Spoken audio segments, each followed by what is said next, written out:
Paz, irmãos! Deus abençoe vocês, tudo bem? Dando continuidade no estudo sobre o sonho de José, ok?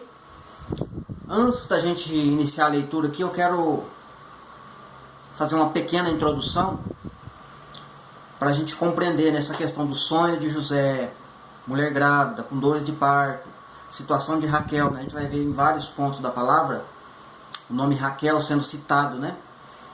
E para a gente chegar lá em Apocalipse 12, naquele momento em que a mulher se acha grávida, com dores de parto, revestida do sol, com a lua debaixo de seus pés, com 12 estrelas, uma coroa com 12 estrelas na cabeça, né? E toda aquela cena lá do dragão em frente da mulher, etc, por aí vai, né? Então aquilo é um assunto, é um texto onde o apóstolo João, né, condensou Gênesis, condensou alguns textos dos profetas, né, dos salmos, dos evangelhos, né? Então é muitas informações num capítulo só. Então não dá pra gente ir diretamente para Apocalipse 12 e eu falar para vocês, né, olha, significa isso, aquilo outro. A gente precisa compreender, tem muitas coisas literais que precisam ser compreendidas, coisas literais que apontam para a sombra, mas que também têm significados espirituais e proféticos para o futuro, tá certo? Então sim, agora vamos continuar, vamos dar sequência então. A gente vai começar em Gênesis 3, verso de número 16, onde o Senhor Deus está dando a punição para o pecado, né? Falando ali com o casal e a serpente.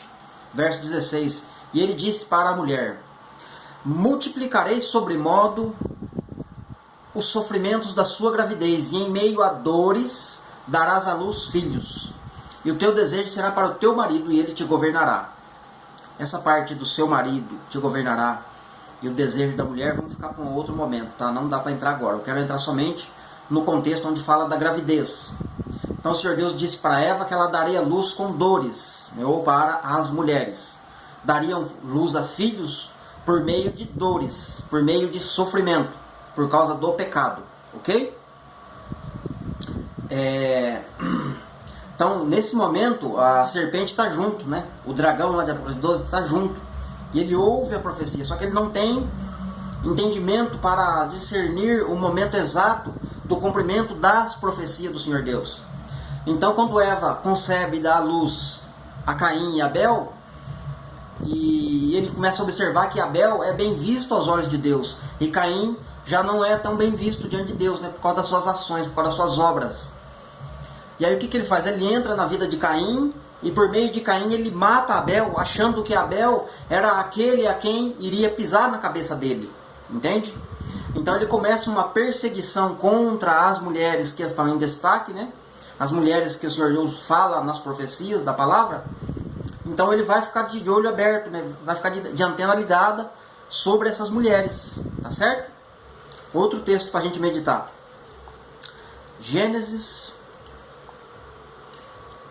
29, capítulo de número 29, né? Verso de número 16. Gênesis 29, 16 e 17 diz assim: ora, Labão tinha duas filhas, Lia, a mais velha, e Raquel, a mais moça, ou mais nova. Lia tinha olhos baços, porém Raquel era era formosa e de porte e de semblante. Tá certo? Então, só esses dois versos. O momento em que o Senhor Deus está mostrando os detalhes dessas duas filhas, Lia e Raquel. Certo? Lia a mais velha e Raquel a mais nova. Lia tinha olhos baços, né? É uma doença, né? Eu pesquisei um pouco sobre essa situação. Então, é uma doença que dá no estômago, né? No ventre. Veja que já está relacionado com gravidez, ou ventre, né? Mas então é uma doença que dá no estômago da mulher. E é necessário fazer tratamentos para cuidar dessa doença por nome de olhos baços, né? Porque ela está no sangue, ela contamina o sangue, né? Automaticamente vai prejudicar os olhos, tá certo? Mas olha outra tipologia dentro dessas duas mulheres. Lia é a mais velha. Raquel, a mais nova. Lia está tipificada na antiga aliança e Raquel, nova aliança. Ah, irmão, peraí, aí está complicando. Vamos lá, vamos entender. se acalme. Vamos entender a situação aqui, ó. Lia, os historiadores, né, se você pesquisar sobre Lia, você vai entender o que eu estou falando. Os historiadores, né, dizem que Lia era rejeitada pelos homens. Os homens, né, rejeitavam Lia, não queria Lia de maneira nenhuma. Porque eles dizem, né, os historiadores dizem que ela era feia, né? Ela era uma mulher feia de você ver e uma mulher feia em outros sentidos também. Então era feia, feia, feia mesmo. Então era uma mulher rejeitada pelos homens, certo? Raquel era formosa de porte e de semblante, né? O que quer dizer isso? Raquel está tipificada na nova aliança, né? Nova aliança, porque não pela sua beleza e formosura da época, mas sim porque a nova aliança, né, vem do Messias, né, vem de Cristo. Cristo traz a nova aliança. Então, por causa dele, todos aqueles que fizerem parte da nova aliança, né, por causa da belezura de Cristo, a pessoa se torna formosa de semblante e de porte, por causa de Cristo, e não por causa da beleza em si. Já Lia está tipificado na antiga aliança. Os homens rejeitaram a antiga aliança, os homens anularam a aliança, os homens não queriam saber desta aliança antiga. Jeremias 31 vai falar disso, 31, né? Tá certo? Outro texto para a gente compreender, relacionado com essas mulheres, né? Gênesis 35, 16 ao 19.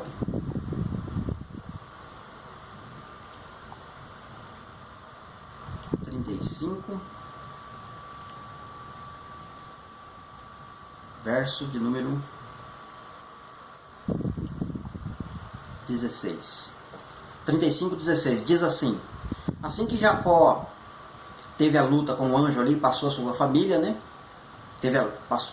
Depois do momento da luta com o anjo, depois do momento em que Deus aparece para ele, Gênesis 35, 11, né? Olha, Jacó, eu sou o Deus Todo-Poderoso, vou te fazer frutífero, fecundo na terra. Povos, multidão de nações vão proceder de você, Jacó. E aí a profecia desenrola. No verso 16, diz assim: depois que Jacó recebe a profecia, ele faz um altar, né? Faz um altar ali para o Senhor, e depois aí continua o verso, né? 16. Partiram de Betel, porque ele fez um altar lá, né? Por causa que o Senhor Deus trouxe entendimento ali para ele na profecia. E havendo ainda pequena distância para chegar a Efrata, guarda este nome, deu à luz Raquel um filho, cujo nascimento lhe foi penoso, sofreu muito para dar à luz este filho. Verso 17, e em meio a dores do parto, disse-lhe a parteira: não tenha medo, pois ainda você vai ter este filho. E o verso 18, né? E ao sair-lhe a alma, porque morreu, deu-lhe o nome Benoni, mas seu pai lhe chamou de Benjamim. Olha aí, interessante, né? Então aqui mostra o momento em que Benjamim nasceu. Benjamim nasceu no momento em que Raquel estava quase chegando em Efrata, tá certo? Raquel morre quase chegando em Efrata, certo?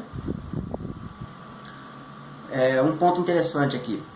José já tinha nascido, certo? José já nasceu, né? A gente não sabe o período ali, quanto tempo ainda. Aqui não dá para entender por este texto, né? Eu não estudei essa parte também, não posso falar, não vou me arriscar, né? Mas eu sei, o fato é que José já está em algum lugar ali, certo? Com seu pai.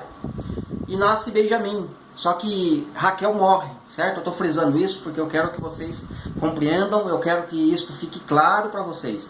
Raquel morre no parto de Benjamim.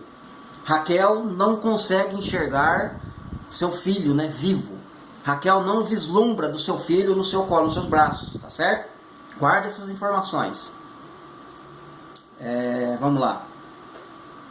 Outro texto, mais um texto para finalizar o vídeo aqui, ó. Agora a gente vai direto para o livro de Ruth, tá? Vamos adiantar um pouquinho a profecia aí. Ruth, capítulo 4, versículo de número 11, que vai dizer assim, o profeta Samuel falando, né? Todo o povo que estava na porta e os anciãos disseram: somos testemunhas. O Senhor faça a esta mulher, cujo nome aqui não está falando, né? Mas é Ruth, né? Que entra na tua casa, como a Raquel e Lia, que ambas edificaram a casa de Israel, e tu, Boaz, há de valorosamente em Efrata, e faze o nome afamado em Belém, né? Então Boaz é uma tipificação de Cristo também, né? Que ele resgata ali Ruth, né? Uma figura de Jesus resgatando a igreja. Olha só que interessante, Boaz tem uma missão, ele tem que fazer o nome Efrata, né? Que é Belém, ser afamado, ser conhecido, né? Isto vai acontecer no futuro, quando Jesus nascer em Belém, né? Próximo a Efrata. Então o nome do lugar vai ser famoso, né? Vai ser conhecido. Mas olha só que expressão que fala um pouquinho antes, no início do capítulo, do verso, né? O profeta Samuel já tinha o entendimento que Lia e Raquel foi duas mulheres que edificaram a casa de Israel, né? E a casa de Israel tem 12 tribos, né? Os 12 filhos de Jacó, certo? Só que Raquel só colocou 2 filhos, né? Os outros 10 filhos nasceram com Lia e as suas servas ali, né? Não dá pra gente entrar nesse mérito agora, que aí vai ficar muito grande o vídeo. Mas eu quero que você se atente somente para os 2 filhos de Raquel, Benjamim e José, tá certo? E José vai sonhar. Benjamim nasceu, certo? E Raquel morre. Percebe? Raquel morre no parto, beleza? Então eu vou finalizar essa parte aqui, que a gente está destrinchando aqui o assunto. A gente vai falar na próxima parte lá em Jeremias, a gente vai falar em Mateus, tá certo?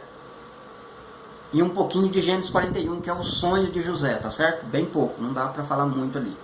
Só para trazer um entendimento, para esclarecer mais algumas situações desses períodos que a gente está falando aqui. De Raquel e Lia, José e Benjamim, tá certo? Que Deus abençoe vocês e aguarde pela próxima parte em nome de Jesus.